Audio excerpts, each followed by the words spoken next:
반갑습니다. 네, 오늘도 오예배로 함께하신 우리 사상교회 식구 여러분들을 주님의 이름으로 환영하고 축복합니다. 우리 시간 앞뒤 좌우로 계신 식구 여러분들과 함께 인사 나누도록 하겠습니다. 반갑습니다. 네, 다시 한 번 더 인사하겠습니다. 잘 오셨습니다. 네, 우리 시간 찬양할 때는 우리 원수와 사망 가운데서 승리하시고 무덤에서 살아나신 우리 그리스도를 높이며 찬양하도록 하겠습니다.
다시 한 번 더 고백하겠습니다. 원수를 다 이기고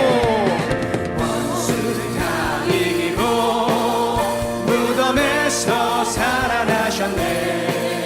어둠을 이기시고 나와서 성도 함께 길 다스리시네. 사셨네 예수 다시 사셨네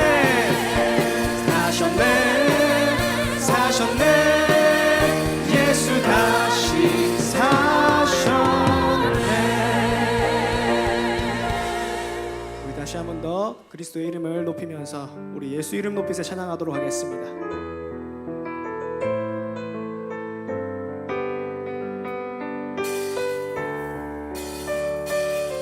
수많은 무리들 줄지어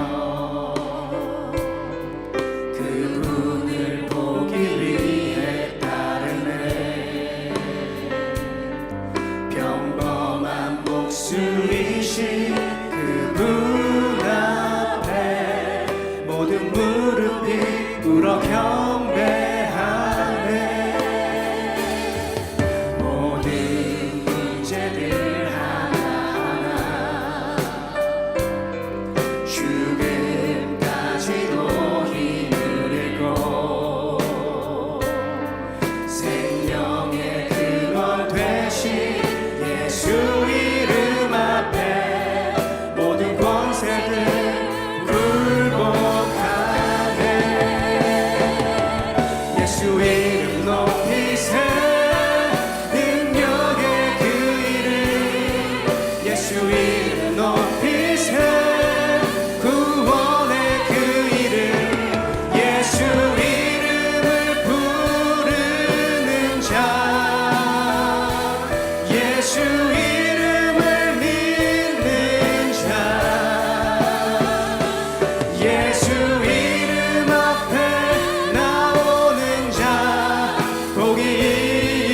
있도다. 나의 계획이 실패하고 나의 계획이 실패하고 나의 소망이 끊어질 때 삶의 주관자 되신 그분 앞에 나의 무릎을 꿇어 경배하네.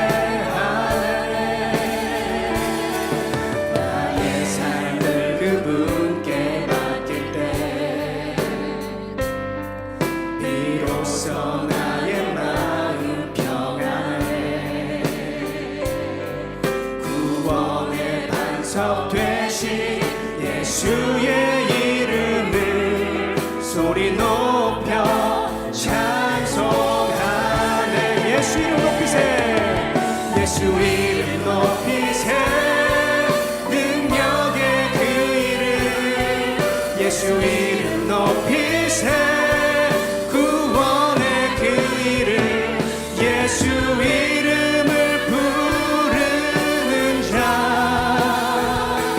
예수 이름을 믿는 자 예수 이름 앞에 나오는 자 복이. 우리 다시 한 번 더 고백합니다. 예수 이름 높이세. 예수 이름 높이세. 능력의 그 이름 예수 이름 높이세. 구원의 그 이름 예수 이름을 부르는 자 예수 이름을 믿는 자 예수 이름 앞에 나오는 자 복이 있도다. 물이 바다 덮음같이 물이 바다 덮음같이 여호와의 영광을 인정하는 것이 온 세상 가득하리라. 물이 바다 덮음같이 물이 바다 덮음같이 물이 바다 덮음같이 보리라 그날에 보리라 그날에 주의 영광 가득한 세상 우리는 듣게 되리. 온 세상 가득한 승리의 함성. 물이 바다 덮음같이 물이 바다 덮음같이 여호와의 영광을 인정하는 것이 온 세상 가득하리라. 물이 바다 덮음같이 물이 바다 덮음같이. 우리 마지막으로 고백하겠습니다. 물이 바다 덮음같이 물이 바다 덮음같이 여호와의 영광을 인정하는 것이 온 세상 가득하리라. 물이 바다 덮음같이 물이 바다 덮음같이 물이 바다 덮음같이.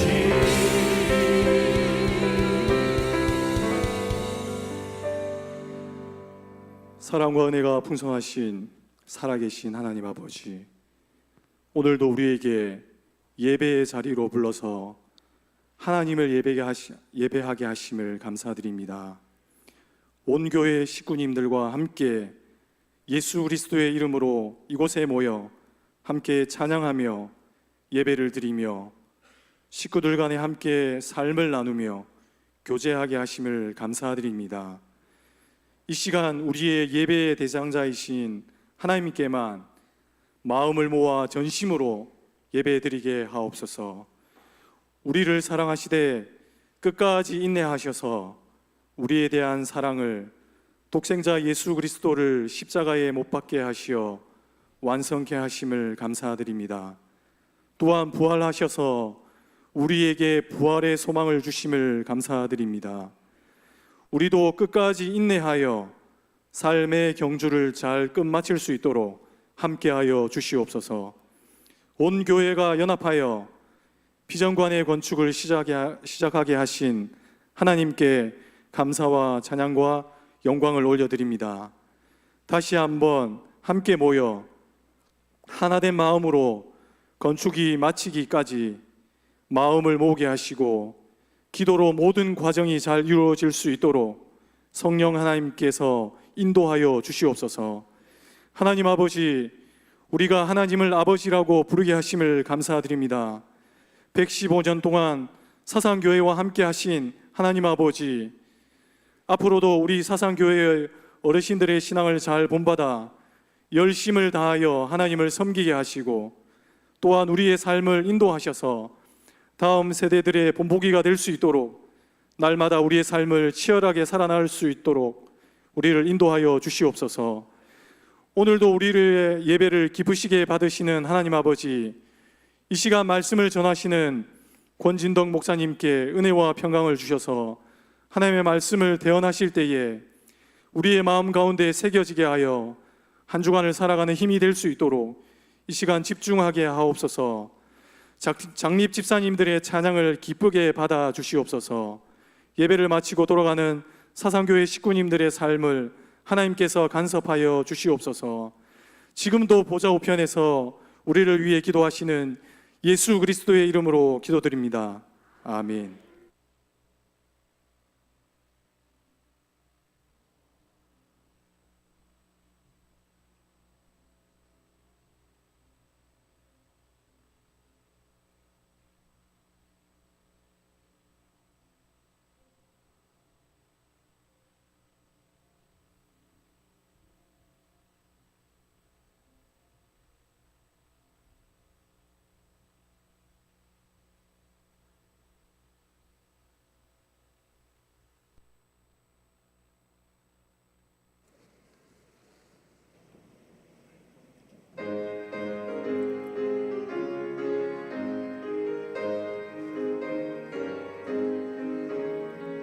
구주의 십자가 보혈로 죄 씻음 받기를 원하네.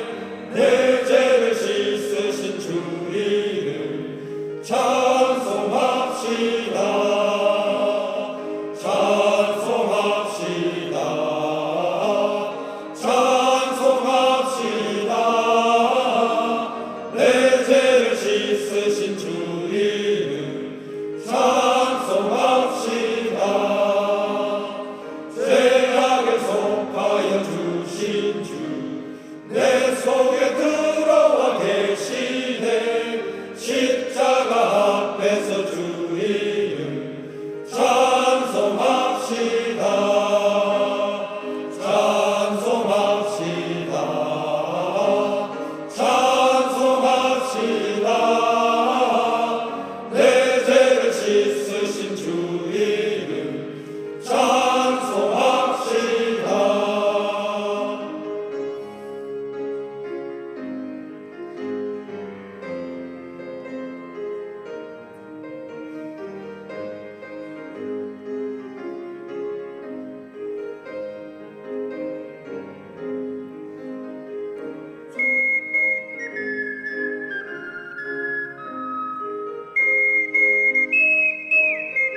힘찬 찬송 감사합니다.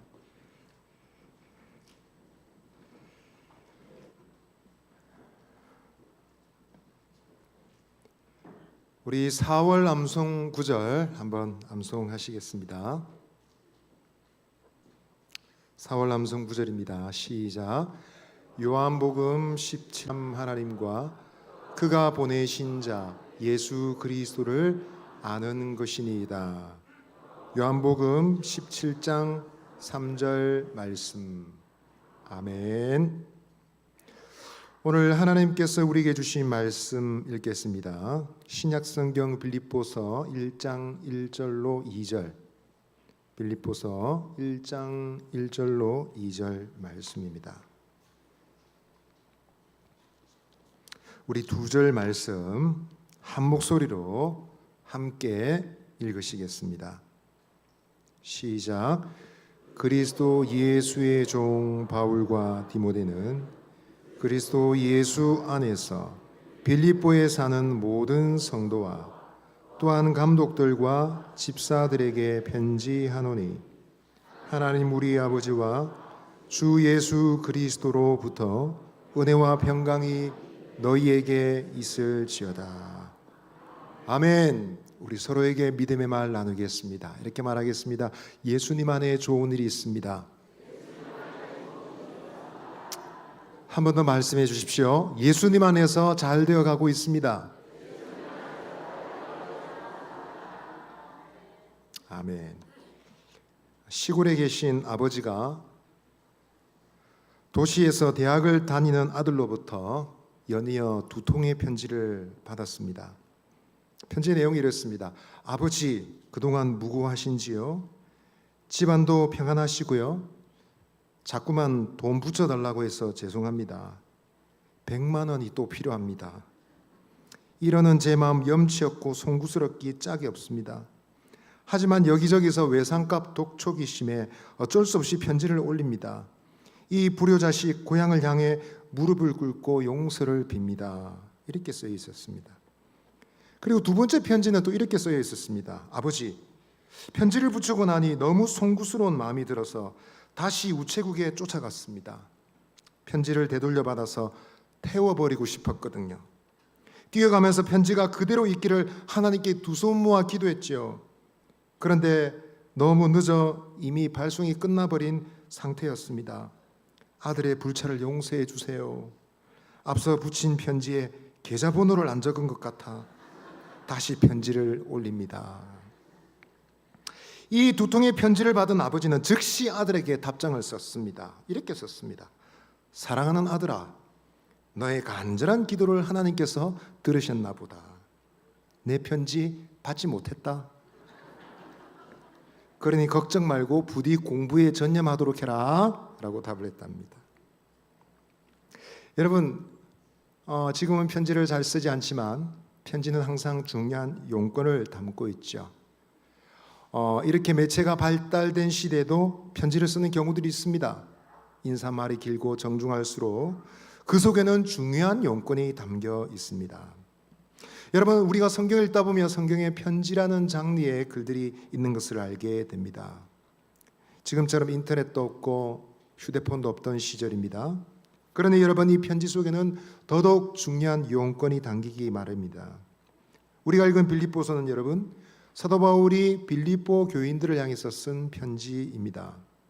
그 속에는 사도 바울이 꼭 말하고자 했던 중요한 용건이 담겨 있겠죠. 더불어 사도 바울이 그 빌립보 교회를 어떻게 생각하는지 정말 애틋하고 정감 있게 생각하는 그의 마음이 담겨 있습니다. 빌립보서 안에는 편지를 쓴 이유가 단 한 가지만 있는 것이 아니었습니다. 여러 가지 이유가 있었고 여러 가지 동기가 있었던 것으로 보입니다. 그런데 여러분, 이러한 이유들을 빌립보서를 쓰면서 편지를 쓰면서 사도 바울은 마치 친구들과 격이 없이 대화를 하는 것처럼, 여러분 친구들을 만나서 대화할 때 어떻습니까? 주제를 정해놔 놓고 얘기하고 그러지 않지 않습니까? 밥 먹으면서 음식 먹으면서 차 마시면서 이 얘기했다 저 얘기했다 이야기 주제가 산으로 갔다가 바다로 갔다가 막 그럽니다. 그러면서 서로를 교제를 나누는 것이 친구와의 대화이지 않습니까? 그처럼 여러분 빌립보서는 아주 편하고 격이 없는 대화의 분위기를 가지고 있습니다. 그것은 로마서나 고린도서와 같은 여러분 아주 체계적이고 냉철하고 정교한 글과는 다른 분위기다 할 수 있습니다. 그래서 우리는 이 빌립보서 말씀을 우리가 나누게 되며 또 사도 바울을 생각할 때 편하고 즐거운 마음으로 친구와 이야기하듯이 그리고 소중한 이러저러한 이유들을 자연스럽게 기쁘게 나눌 수 있겠습니다. 특별히 오늘 우리가 읽었던 말씀을 통해서 특별히 성도의 교제는 어떠해야 되고 성도의 교제는 매우 특별한데 왜 그들의 교제가 특별한지를 잘 보여주고 있습니다. 그래서 오늘을 사랑하는 성도로서 우리도 또한 특별한 교제를 나눌 수 있게 되리라 믿습니다. 오늘 말씀을 통해서 묵상할 수 있는 첫 번째입니다. 함께 따라하시겠습니다. 주 예수 그리스도는 성도들을 묶어주십니다.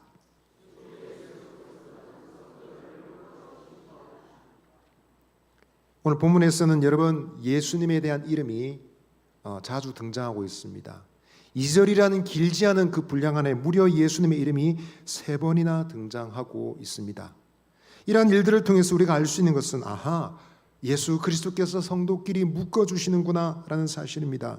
우리 1절 말씀을 다시 한번 읽어보도록 하겠습니다. 시작.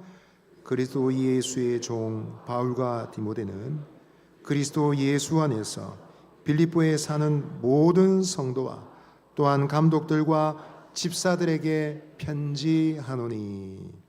바울은 당시의 편지의 형식을 그대로 따르고 있습니다. 지금이 아니라 지금으로부터 2000년 전에 사람들은 편지를 어떻게 썼을까요? 특별히 로마 제국 하에 있던 수많은 나라의 민족들의 사람들은 편지를 어떻게 썼을까요? 그들은 편지를 시작하면서 편지의 발신인과 수신인을 밝히고 인사를 합니다. A가 B에게 이와 같이 인사합니다 라고 편지를 시작했다고 합니다. 여러분 그들의 형식을 겉으로는 바울은 따르고 있습니다. 그러나 자세히 들여다보시면 형식 면에서도 내용 면에서도 바울의 인사는 특별한 것이었습니다. 먼저 여러분 발신자로서 바울은 자기 자신을 밝히고 있는데 어떻게 밝히고 있습니까? 자기 자신을 소개하면서 그리스도 예수의 종이라고 소개하고 있습니다. 그것은 마치 편지를 받는 사람들이 바울 선생님의 편지구나, 바울 선생님이시구나 라고 주목하지 못하도록 급히 그의 이름을 예수 그리스도와 연관성 속에서 설명하고 있는 분위기 같습니다. 그리고 그것은 사실 사도 바울의 분명한 의도였습니다. 그는 자기 자신을 소개하되 다름 아닌 예수 그리스도, 그리스도 예수와의 관련성 속에서 자기 이름을 소개하고 있는 것입니다. 또한 동시에 그와 같은 관련성은 빌립보 교회 성도들에게도 공통적으로 해당되는 것이었습니다. 그리스도 예수 안에서 빌립보에 사는 모든 성도화라고 말했던 것입니다.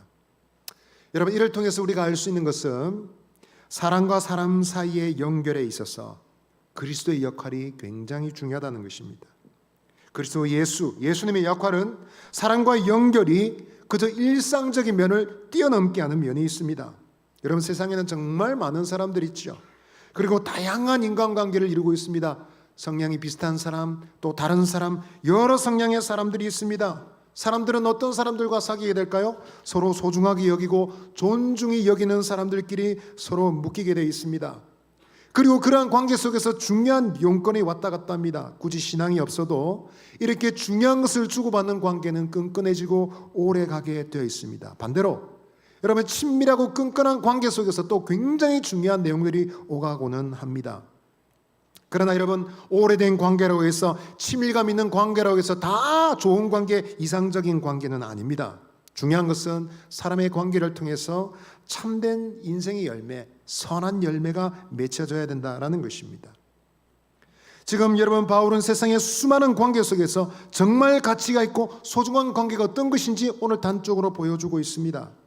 그것은 여러분 사람과 사람이 서로 주체가 되어서 서로가 서로에게 원인이 되고 결과가 되는 그런 관계가 아니라 오직 그리스도 예수께서 그 인간관계의 동기가 되시고 오직 예수 그리스도께서 그 인간관계의 열매가 되는 관계이다라는 것입니다. 믿음의 식구 여러분, 우리는 지금 어떻습니까? 어떤 인간관계를 맺고 있습니까? 우리가 서로 고향도 다르고 직업도 다르고 성격도 다르고 좋아하는 문화적 취향도 다 다릅니다. 그럼에도 불구하고 이 시간 이렇게 같이 앉아 있을 수 있는 이유는 무엇일까요? 그것은 다름 아닌 바로 예수 그리스도를 향한 신앙이다라는 것입니다. 그분을 향한 믿음, 그분을 향한 신앙이 마치 유기체적인 관계가 있어서 그분으로 말미암아 우리가 서로를 지탱하고 서로를 살리는 관계가 되는 것입니다.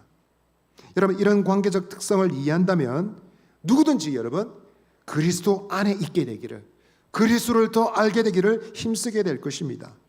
그리스도 안에서, 주님 안에서 묶이는 것이 얼마나 중요한지를 깨닫게 될 것입니다. 믿음의 식구 여러분, 그래서 성도는 서로 묶여야 될 줄 믿습니다. 서로 그리스도 안에서 묶여야 될 줄 믿습니다. 인간적으로 이것은 쉽지 않은 일입니다. 그것은 여러분 우리가 좀 더 사이좋게 지내보자 그런다고 되는 일이 아니라 그것은 전적으로 그리스도의 은혜로 말미암아 되는 일인 줄 믿습니다. 오늘 본문은 그것을 분명히 말하고 있습니다. 그리스도 안에서 서로 묶이게 되는 관계입니다. 그러나 그 은혜는 거기서 머물지 않고요, 더 놀라운 은혜를 소개하고 있습니다. 그리스도께서는 우리로 하여금 서로 묶이게 하실 뿐만 아니라 우리와 하나님 아버지와 서로 묶이게 한다는 것입니다. 2절 말씀은 이렇게 시작하고 있습니다. 하나님 우리 아버지와 주 예수 그리스도로부터 했습니다. 여러분, 성도의 교제는 서로 그리스도 안에서 묶일 뿐만 아니라 하나님 아버지와 묶이는 관계입니다. 하나님 우리 아버지라고 말할 때 우리는 이러한 호칭에 매우 익숙하지요. 어디서 보았습니까? 어디서 제일 먼저 가장 중요하게 인상 깊게 이런 말을 들었습니까? 바로 주님께서 제자들에게 가르쳐 주신 주기도문입니다. 주기도문에서 예수님이 너희가 아버지를 향해서, 하나님을 향해서 이렇게 불러라 라고 말씀하시며 가르쳐 주신 호칭입니다. 하늘에 계신 우리 아버지여 했습니다. 무슨 말일까요? 그것은 하나님의 은혜를 받되 나 혼자 받는 것이 아니라 하나님을 아버지라고 부르는 모든 사람들이 함께 받는 은혜이다라는 것입니다. 그래서 이 은혜를 모든 성도가 함께 누림으로 서로 묶일 뿐만 아니라 하나님 아버지와 서로 묶이는 관계가 된다라는 것입니다. 믿음의 식구 여러분, 성도들은 이렇게 서로 묶여야 될 줄 믿습니다. 서로 연합할 뿐만 아니라 하나님 아버지와 서로 묶이는 관계가 되어야 될 줄 믿습니다. 바로 그러한 교제, 그러한 인간관계가, 우리가 맺고 있는 인간관계가 세상의 모든 사람들의 그 인맥이나 인간관계와 구별되는 특별한 이유가 되는 줄 믿습니다. 믿음의 식구 여러분, 우리는 어떻습니까? 서로 묶이고 있습니까? 옆에 계신 분 한번 보시죠. 우리가 정말 하나가 되어 있는 것 같습니까? 네. 여기는 항상 내 자리인데 이 사람이 내 옆에 앉았어요. 그래서 앉아 있는 거지 그 이상은 잘 모르겠어요. 그러면 곤란합니다. 다 예배당에 여러분 다 전세 놓으셨죠? 항상 앉으시는 자리에 앉으시더라고요. 여기는 내 자리고 여기는 오예배 시간이니까 우리 앉아 있는 겁니다. 그것밖에 할 말이 없다면 우리는 좀 곤란하겠습니다. 여러분, 분열적 성향은 모든 사람들이 가지고 있습니다. 배타적 성질은 어느 사람인지 다 가지고 있습니다. 자기와 다르면 조그만 차이가 나면 서로 분열되고 담을 쌓기 일쑤입니다. 끼리끼리 나눠지다 못해서 나중에는 여러분 서로 마음이 안 맞으면 어떻습니까? 뿔뿔이 다 나눠집니다. 그러면서 결국은 자기 혼자 남습니다. 다 나눠지고 10사람이면 10사람 다 나눠지고 혼자 머물러 있게 되는 결과를 보게 됩니다. 그런 성향은 여러분 시대가 발전하는 시대도 여전히 변함이 없습니다. 우리가 원하면 지구 반대편에 있는 사람과도 여러분 곧바로 연결될 수 있는 시대를 살아가고 있는데 얼마나 많은 사람들이 외로움과 고독 속에 살아가고 있습니까? 대한민국은 지금 나 홀로 문화가 매우 발전하고 있죠. TV 프로그램에서도 나 혼자 산다 이런 프로그램이 있더라고요. 그래서 이 프로가 벌써 10년이 넘었답니다. 그 얘기를 보면서 깜짝 놀랐어요. 이야, 이 지금 문화가 엄청나게 변하고 있구나. 지금 대한민국 인구는 여러분 10명 중에 3, 4명이 1인 가구입니다. 그만큼 혼자 외롭게 살아가는 사람들이 많습니다. 여러분, 단 2사람이 있어도 굉장히 많은 일을 하죠. 그러나 혼자 있으면 그 모든 것을 다 해야 됩니다. 자신이 해야 될 일이 2배, 3배, 4배 늘어나게 됩니다. 그래서 여러분 그런 상황 속에서 사람들은 점점 인간관계를 맺고 더불어 살아가고 서로 엮이는 것을 힘들어하는 분위기로 접어들게 되었습니다. 그러나 아이러니하게도 사람들이 싫다면서도, 엮이기는 싫다면서도 외로움만은 더 많이 느끼고 고독을 더 크게 느끼고 있는 시대입니다. 여러분, TV에서 나는 자연인이다, 이런 프로 좋아하시는 분들 있죠? 야, 이런 프로 누가 보겠냐 생각했는데 시청률이 어마어마하더라고요. 그 속에 등장하는 사람들은 어떻습니까? 저만 하는 말이 나 사람이 싫어서, 사람이만 싫어가지고 산속에 들어왔습니다, 그렇게 말합니다. 그런데 여러분, 아이러니한 것은 어떻습니까? 윤택이란 사람이 찾아가니까 얼마나 좋아합니까? 찾아오는 것을 그렇게 환영하고 며칠 있다가 돌아가는 사람에게 아쉬워하면서 심지어 눈물을 흘리는 사람도 있어요. 아이러니한 상황입니다. 여러분, 교회도 어쩌면 이런 분위기를, 여러분 자기도 모르는 사이에 세상을 따라가고 있는지도 모릅니다. 연령별로 나눠져 있고요, 성별로 담이 있습니다. 직업별로, 심지어 교회에서 받은 직분별로 서로 담이 있는 것 같습니다. 그러나 여러분, 자세히 들어보면 사람이 싫은 것이 아닙니다. 사람이 미운 것이 아닙니다. 진정한 관계, 진정한 인간관계를 바라고 있는 것입니다. 사랑하고 사랑받는 방식에 익숙하지 않아서일 뿐이지 관계를 싫어하는 사람은 아무도 없습니다. 우리 모두 다 이런 자기 모순의 오류를 가지고 있다는 얘기입니다.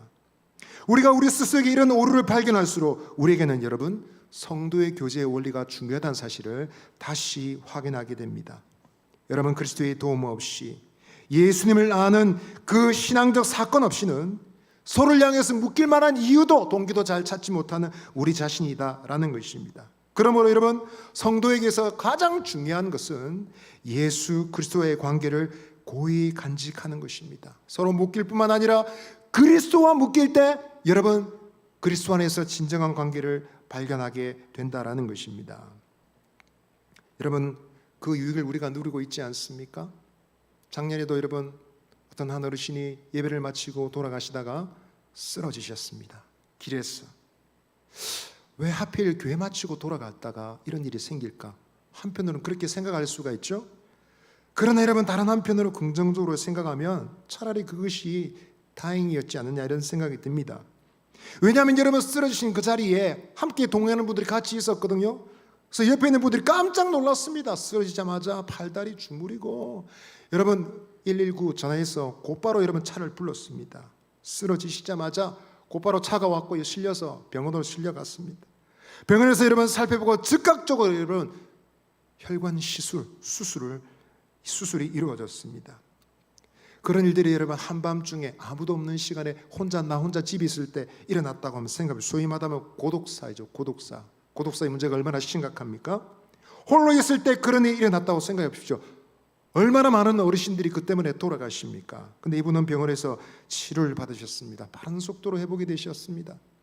수술하시기 전에도 그랬답니다. 여러분, 이에서 틀니를 빼셔야 되는데 당황이 되셔가지고 가족인데도 틀니를 뺄 수가 없는 거예요. 막 힘들어하니까 그분이 정신을 차리고 자기 틀니를 자기가 빼셨답니다. 그리고 여러분, 빠른 속도로 여러분 시술이 이루어졌습니다. 저희들이 병문안을 갔을 때는 침대에 누운 상태로 나오실 줄 알았어요. 근데 본인이 저벅저벅 걸어서 나오셨습니다. 진짜 깜짝 놀랐습니다. 다음번에 병원을 갔을 때는 여러분 얼마나 건강한 모습으로 우리에게 오셨는지 곰곰이 생각하면 사람이 함께 있는 것이 얼마나 중요한지를 생각하는 대목입니다. 구약성경 전도서에서는 말했습니다. 홀로 있어 넘어지고 붙들어 일으킬 자가 없는 자에게는 화가 있도다 라고 했습니다. 정말 인간 여러분, 함께 있어야 되는 것입니다. 함께 있는 관계야말로 정말 중요한 관계입니다. 그것이 중요한 줄 알면서도 사람들은 아이러니하게 함께 있기를 싫어하고 엮이기를 싫어하고 간섭받기를 싫어한다는 것입니다. 그러나 주님께서는 이러한 모순에 빠져있는 우리를 부르셔서 서로 묶이게 하십니다. 부부가 아니어도, 가족이 아니어도 함께 있게 하시고 서로를 돌보게 하시고 서로를 위해서 기도하는 관계로 만들어 주신다라는 것입니다. 믿음의 식구 여러분, 저와 여러분이 모두가 다 그리스도 예수 안에 거하심으로써 우리를 서로 묶이게 하시고 함께 있게 하시고 서로 자라게 하시는, 그래서 여러분 함께 살고 함께 지탱하는 아름다운 공동체를 만들어가게 하시는 이 은혜를 누리는 저와 여러분 되시기를 바랍니다. 아멘. 옆 사람에게 이렇게 말씀해 주십시오. 그리스도 안에 거합시다. 반대편 분에게 한 번 더 얘기해 주세요. 그리스도 안에서 함께 거합시다. 오늘 말씀을 통해 묵상할 수 있는 두 번째 교훈입니다. 한번 따라 하시겠습니다. 주 예수 그리스도는 섬김의 공동체를 만들어 주십니다.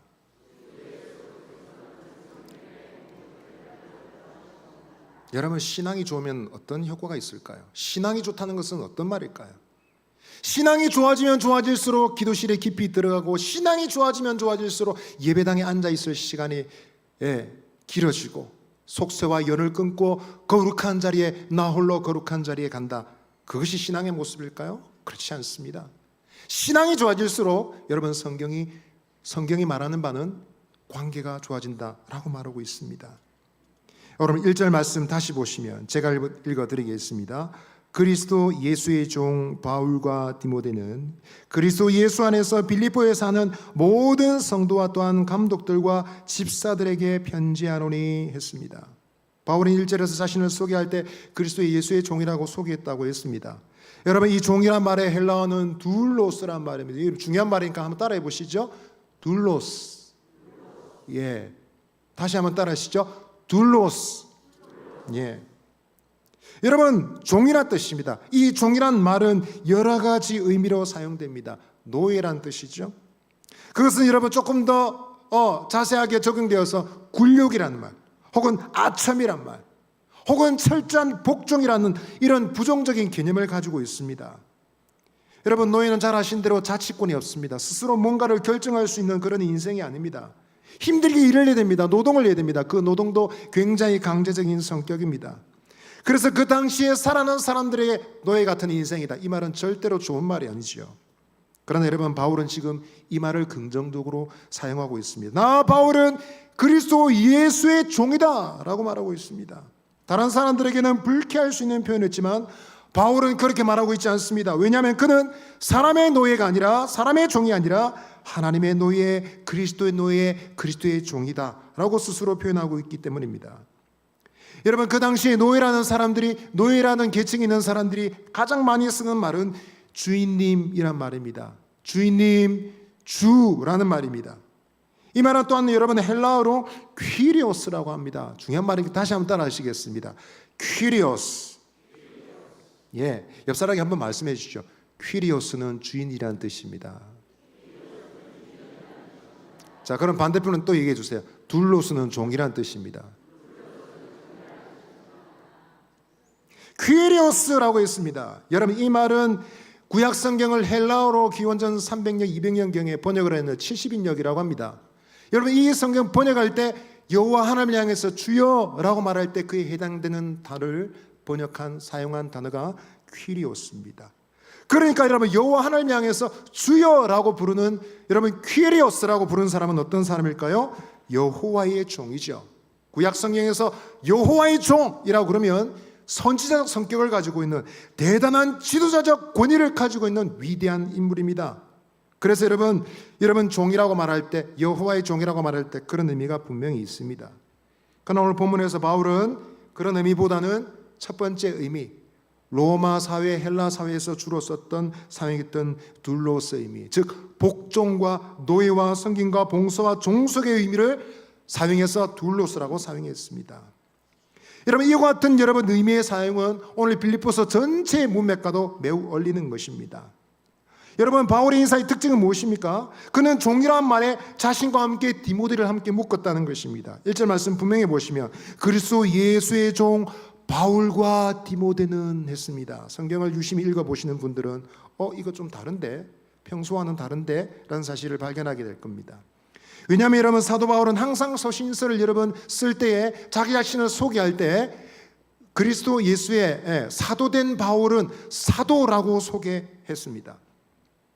그리고 그러한 수식을 항상 언제나 자기 자신에게만 붙였습니다. 사도된 나 바울과 디모데는, 혹은 실로아노는, 옆에 있는 사람들은 제하고 항상 자기 자신에게만 붙였습니다.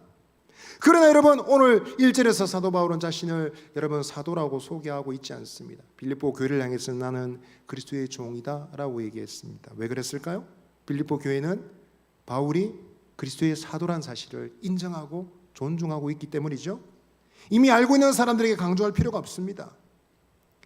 또 여러분 특별한 것은 바울이 이렇게 스스로 그리스도의 종이라고 말할 때 디모데도 함께 묶었다는 것입니다. 바울과 디모데는 왜 디모데를 함께 묶었을까요? 다른 서신서에는 이런 표현이 없습니다. 왜 여기서는 여러분 바울과 디모데는 함께 그리스도의 종이다라고 말했을까요? 디모데가 대단한 사람일까요? 빌립보서의 공동 저자일까요?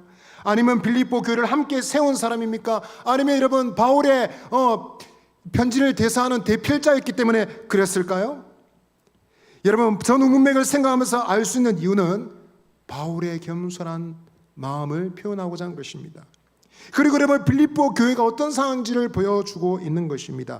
빌립보 교인들이 반드시 배워야 될 교훈을 편지 서두부터 가르쳐 주고 있는 것입니다. 그것은 교회 동역자와의 관계는 권위나 우월성이나 열등함의 관계가 아니라 겸손하고 서로 동등한 관계가 된다라는 것을 보여주는 것입니다. 이것은 여러분 편지 수신을 언급하는 태도에서도 볼 수 있습니다. 1절 하반절 보시면 이렇게 되어 있습니다. 그리스도 예수 안에서 빌립보에 사는 모든 성도와 또한 감독들과 집사들에게 편지하노니 했습니다. 누구부터 먼저 말했죠? 바울이 누구부터 먼저 언급했습니까? 성도부터 언급했습니다. 성도부터 먼저 말을 했습니다. 집사나 감독들을 언급하기 전에 성도들을 먼저 언급하고 있는 것이 빌립보서의 편지입니다. 이것은 당시의 상을 반영하고 있는 것으로 알 수 있습니다. 왜 빌립보 교회가 분열을 겪고 겸손의 덕목이 부족하고 저마다 내가 최고야, 내가 제일 잘났어 라고 주장하는 교회가 되었는지, 그 원인이 무엇인지를 지금 보여주고 있는 것이었습니다. 빌립보 교회는 실로 이러한 교인을 다시 배울 필요가 있었던 것입니다. 예수님께서는 마가복음 10장 43절 44절에서 이렇게 말씀하셨습니다. 다시 같이 한번 읽어보시겠습니다. 너희 중에는 그렇지 않을진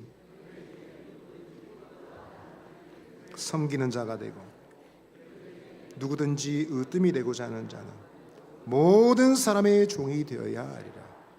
예수님이 교회 안에 주신 질서는 역설적인 질서입니다. 으뜸이 되고자 하면 꼴찌가 돼야 된다.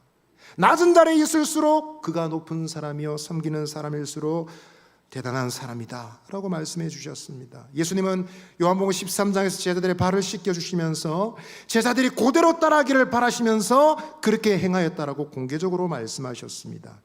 이와 같은 정신이 여러분 바로 이 빌립보 교회에 부족했던 것입니다. 그러니 교회가 분열을 겪고 분쟁과 다툼을 겪을 수밖에 없었던 것입니다. 여러분 섬김이 없는 곳에는 결국 섬김 받기를 바라는 욕구가 있을 뿐입니다. 왜 나한테 좀 더 잘해주지 못해요? 나한테 대하는 태도가 이게 뭐예요? 나한테 해주는 게 이것밖에 안 됩니까? 라고 항변하며 불만을 터뜨리게 된다라는 것입니다. 여러분 이런 곳은 사람이 많이 모일수록 시끄럽고 다툴 수밖에 없습니다. 어떻게 할 수 있을까요? 싸우지 마십시오. 사이좋게 지내십시오. 그런 말로 충분할까요? 교회가 모여서 한다는 말이 여러분 우리가 평화로워야 됩니다. 싸우지 말아야 됩니다. 하나가 되어야 됩니다. 이런 말만 한다면 여러분 교회는 나약한 윤리집단이 되고 말 것입니다. 어떻게 해야 되겠습니까? 시작은 그리스도를 생각하는 것입니다.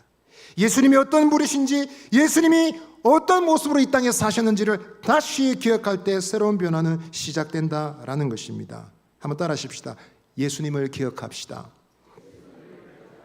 헨리 나우에라는 사람은 그의 책 그리스도의 길, 세상의 길에서 이렇게 말했습니다.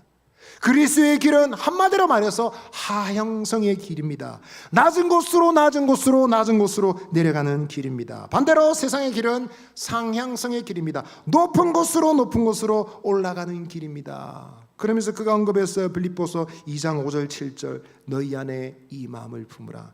그리스도 예수의 마음이 어떤 마음입니까? 하나님과 본체이시지만 동등됨을 취할 것으로 여기지 아니하시고 도리어 종의 형체를 가지셨다라는 것입니다. 여러분 세상은 상향적인 본능을 가지고 있습니다. 그러나 여러분 교회는 그리스도는 하향적인 본능을 가지고 있습니다. 세상은 더 높은 곳으로 올라가려고 합니다. 여러분 올라가는 것만이 성공이고 살 길이라 생각합니다. 특별히 여러분 정치 투표 선거를 하는 선거 시즌에는 누가 승리합니까? 대단한 성공과 대단한 미래를 약속하는 여러분 후보들이 유리하게 돼 있죠. 그런 것을 강조하지 않고는 유권자들의 표를 얻을 수가 없습니다. 이런 전체적인 분위기 속에서 여러분 뻔히 알면서도 선거 때만 되면 될수록 우리는 어떻습니까? 속고 속는 일이 반복됩니다. 무리한 공약과 여러 가지 약속들을 여러분 내세우면서 서로 속고 속는 줄 알면서도 속아 넘어가는 그런 일들이 반복되고 있는 것입니다. 믿음의 식구 여러분, 우리 사상교회는 어떤 교회입니까? 올라가는 교회입니까? 내려가는 교회입니까?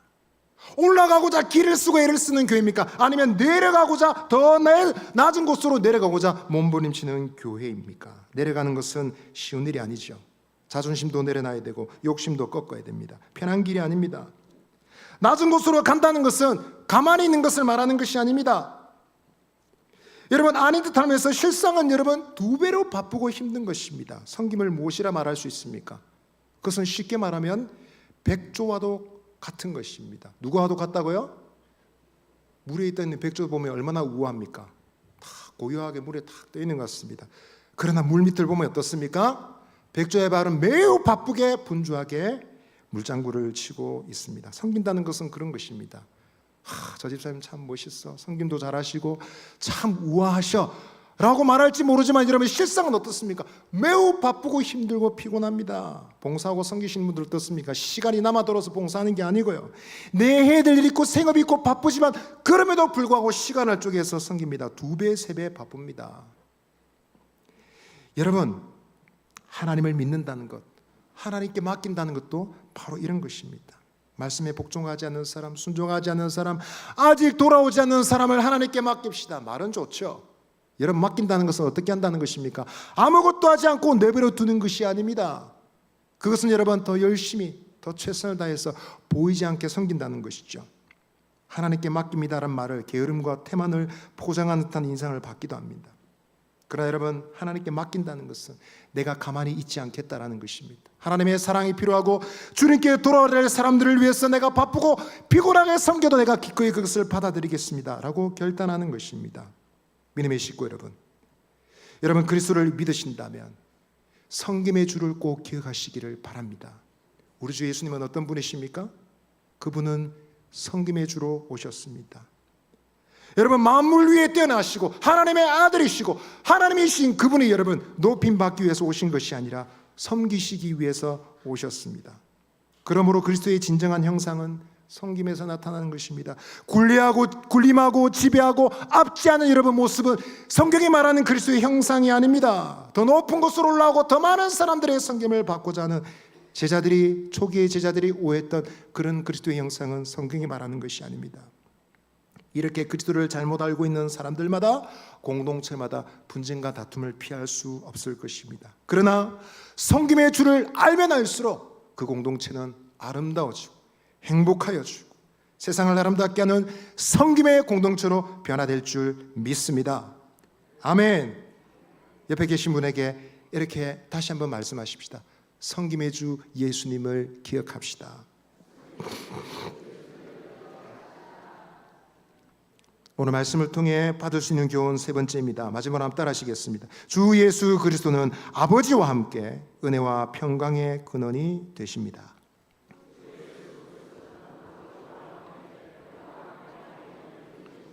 오늘 빌립보 교회를 향한 사도 바울의 인사가 특별한 이유는 그리스도께 대한 특별한 믿음 때문에 그렇습니다. 2절 말씀을 다시 한번 읽어보겠습니다. 시작. 하나님 우리 아버지와 주 예수 그리스도로부터 은혜와 평강이 너희에게 있을지어다. 아멘.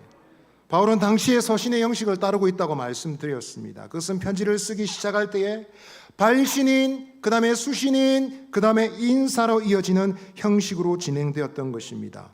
바울도 그런 순서를 따르고 있습니다. 나 바울과 디모데는 빌립보 지역에 살아가는 모든 성도들, 감독 집사들에게 편지하노니. 그리고 2절이 인사이죠. 뭐라고 그랬습니까? 은혜와 평강이 너에게 있을지어다. 여러분, 당시 일반 사회 인사말은 어땠을까요? 그리스 로마, 그레코 로망 시대의 풍습은 편지를 쓸 때 시작할 때 인사말로 시작을 했습니다. 발신이 수신을 밝히고 그 다음에 인사할 때 단순히 좀 희한합니다. 인사를 할 때 뭐 평안하기를 바랍니다 이렇게 말할 수 있는데 인사 이렇게 썼다는 것입니다. 헬라어로 말하면 카이레인이라는 말입니다. 바울이 빌립보 교회들에게 카이레인 인사합니다. 이렇게 말을 합니다. 혹은 이렇게 말했습니다. 플레이스타 카이레인, 이 말은 최상의 인사를 드립니다. 혹은 폴라 카이레인이라고 했습니다. 풍부한 인사를 드립니다 라고 말합니다. 지금 영어도 그렇지 않습니까? Greetings 이렇게 말하고 있지 않습니까? 근데 여러분, 이때 쓰이는 단어가 바로 헬라어 카이렌입니다. 근데 바울은 그 말 대신에 다른 말을 넣었어요. 카이렌, 글자도 비슷하고 발음도 비슷한 것 같은데 그 말이 아니라 다른 말로 바꿨습니다. 그 말은 바로 은혜라는 말입니다. 한번 따라합시다. 카리스. 야, 오늘 헬라어 지식 부자가 되겠습니다. 생각 주머니가 아주 많아지겠습니다. 옆 사람에게 한 번 더 얘기해 주시죠. 카리스는 은혜입니다. 예. 제가 30년 가까이 훈련받았던 사역했던 선교단체 이름이 카리스였습니다. 이렇게 좋은 이름을 가지고 있었습니다. 카리스, 은혜란 말입니다. 카이레인이라고 모든 사람들이 썼지만 바울은 바꿨습니다. 카이레인 아니고요, 카리스라고 했습니다. 그리고 그 말에 여러분, 동방의 전통, 자기 여러분 고국 이스라엘의 그 문화를 가져와서 그 뒤에 한마디 더 붙입니다. 그것이 바로 여러분 에이레네라는 말입니다. 한번 따라합시다. 에이레네. 벌써 머리가 어지러워지신 분이 있습니다. 다 잊어버리셔도 괜찮습니다. 은혜와 평가 카리스카이 에이레네 라고 말했습니다. 여러분, 이 평범한 인사말이지만 바꿨습니다. 바울의 여러분 신학과 그의 신앙이 분명히 드러나는 인사말입니다. 그리스도인 여러분 인사말 하나에도 달라야 됩니다. 그 속에 신앙이 드러나야 됩니다. 평강이라는 것은 무엇입니까? 그것은 하나님의 역사와 관련이 있습니다. 사람이 하는 일이 아닙니다. 평안이라는 것은 조화와 평정과 온전함과 행복과 구원이라는 하나님의 역사를 담고 있는 단어입니다. 이것은 구약 성경에 누누이 약속하고 있는 선지자들의 비전을 말하고 있는 것이죠. 이사야서 11장 6절에서 9절에서 말했습니다. 이사야 선지자가 말했습니다. 독사굴에 어린 양의 손을 놓고 장난치고 사자와 어린 양이 함께 뛰어노는 그런 세상이 오게 될 것이다 말하고 있습니다. 하나님 나라의 이상을 선포한 것이죠. 이것이 바로 평안이다라고 말했던 것입니다. 놀랍게도 바울의 그 짧은 인사 속에 이 위대한 구약의 비전이 고스란히 엑기스처럼 녹아 있는 것입니다. 여러분, 바울은 이러한 인사를 전달하고 있습니다. 믿음의 식구 여러분, 우리의 인사할 말 하나도 달라야 될 줄 믿습니다. 지나가는 말 한마디도 신앙 있는 사람은 품위가 있고 격조가 있고 생명의 능력이 있습니다. 이와 같은 고귀한 인사를 가지시는 저와 여러분 되시기를 바랍니다. 오늘 바울의 인사는 특별함이 마지막으로 한 가지 더 있습니다. 그것은 여러분, 바울 서신 중간중간에 바울은 항상 찬미의 고백을 하나님께 드렸는데 그 호칭을 보시면 성부, 성자, 성령 하나님 중에 사도 바울은 항상 성부 하나님께 찬양을 드렸습니다. 하나님께 영광이 있을지어다 하나님을 항상 찬송했습니다. 그 아들 예수 그리스도, 사실은 여러분 신약 성경의 신학은 예수님이 하나님이시다라고 가르치고 있는데 바울은 성부 하나님께만 찬양을 드렸습니다. 그러면 여러분, 예수님을 하나님으로 인정하지 않으신 것일까요? 그렇지 않습니다. 오늘 말씀 보시면 뭐라고 했습니까? 하나님 우리 아버지와 주 예수 그리스도로부터 라고 말했습니다. 여러분, 하나님께서는 태초에 누구를 만드셨을까요?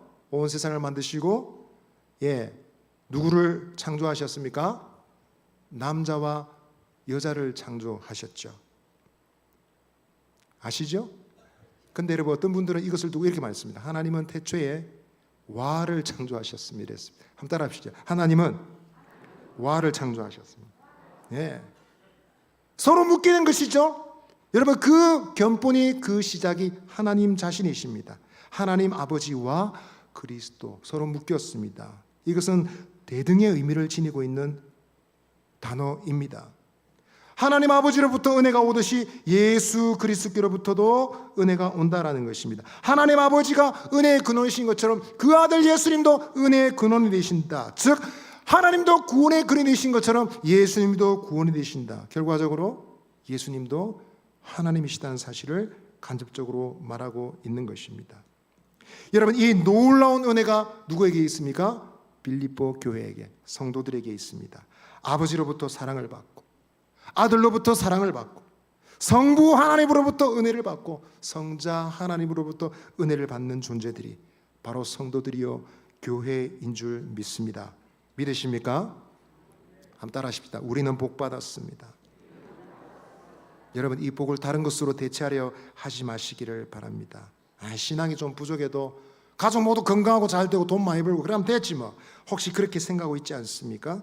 물론 건강과 부가 하나님의 축복의 은혜의 통로일 수 있습니다. 증거일 수도 있습니다. 그러나 진정한 복은 만복의 근원이신 하나님을 아는 것이며 그리스도를 믿는 것인 줄 믿습니다. 우리 4월 남성구절 다시 한번 해볼까요? 안 잊어버리셨죠? 안 보여주셔도 할 수 있겠죠? 한번 해볼까요? 시작. 요한복음 17장 3절 말씀. 영생은 곧 유일하신 참 하나님과 그가 보내신 자 예수 그리스도를 아는 것이 맞습니다. 참된 복은 무엇입니까? 하나님을 아는 것입니다. 그 아들 예수 그리스도를 아는 것이 참된 복인 줄 믿습니다. 하나님도 우리의 복의 근원이 되시고 예수님도 우리에게 복의 근원이 되십니다. 예수님은 이 신앙을 귀하게 여기시고 베드로에게 말씀하셨어요. 내가 이 신앙 고백 위에 이 반석 위에 내 교회를 세우리니 음부의 권세가 이기지 못하리라 말씀하셨습니다. 믿음의 식구 여러분, 이 주님이 가지고 계셨던 비전을 우리 가슴에 품고 우리가 만날 때마다 서로 이 믿음으로 서로 인사하며 격려하며 신앙을 다시 떠올릴 수 있도록 자극하고 격려하는 우리의 교제가 될 수 있게 되기를 바랍니다. 아멘. 특별한 교제는 특별한 인사에서부터 시작됩니다. 우리 서로에게 이렇게 한번 인사해 볼까요? 좀 긴데 할 수 있으실지 모르겠습니다. 자, 하나님 아버지와 주 예수 그리스도로부터 은혜와 평강이 있기를 바랍니다. 은혜와 평강이 있으시기를 바랍니다. 주 예수님은 성도들을 묶어주십니다. 주 예수님은 성도들을 섬김의 공동체로 만들어 주십니다. 주 예수 그리스도는 아버지와 함께 은혜와 평강의 통로가 되십니다. 이 예수님을 가슴 속에 모시고 축복을 받고 축복을 나누고 세상을 아름답게 만들고 섬김의 공동체를 만들어 가시는 저와 여러분 되시기를 바랍니다. 다시 한번 옆 지체에게 말합시다. 예수님을 기억합시다. 한 번 더 말씀하시겠습니다. 섬김의 그리스도를 기억합시다. 우리 말씀 생각하면서 찬송 드리겠습니다. 찬송가 210장 우리 1절만 찬송 드리겠습니다.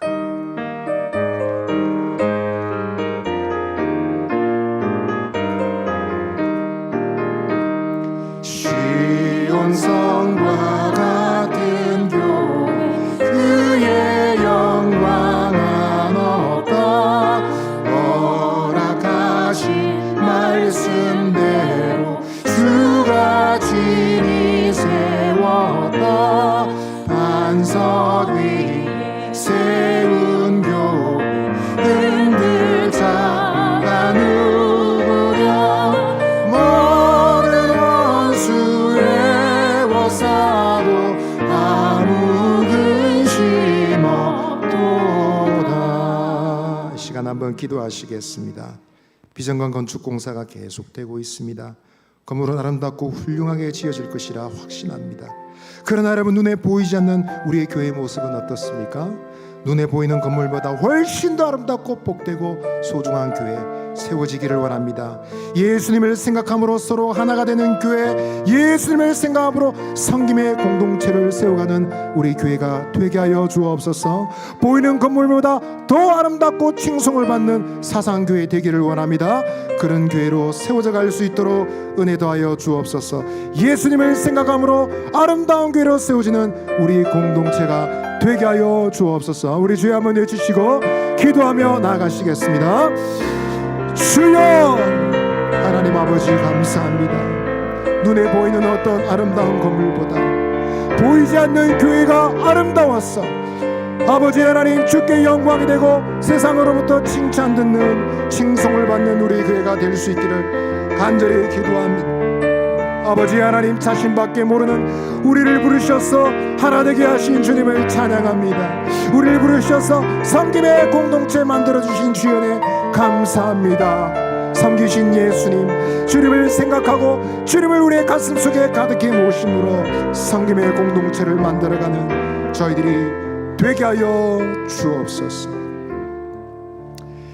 주 예수 그리스도의 은혜와 하나님의 사랑과 성령의 교통하심이 자신밖에 모르던 우리들을 부르셔서 하나 되게 하시고 서로 섬기는 공동체를 이루어 하나님께는 영광은 세상에는 칭송받는 공동체로 만들어주시는 은혜를 믿고 주 예수님 생각하며 성김의 공동체로 만들어져 가기를 바라는 주님이 살아계시는 사상교회 모든 믿음의 식구들 머리 위에 영원토록 함께 있을지어다.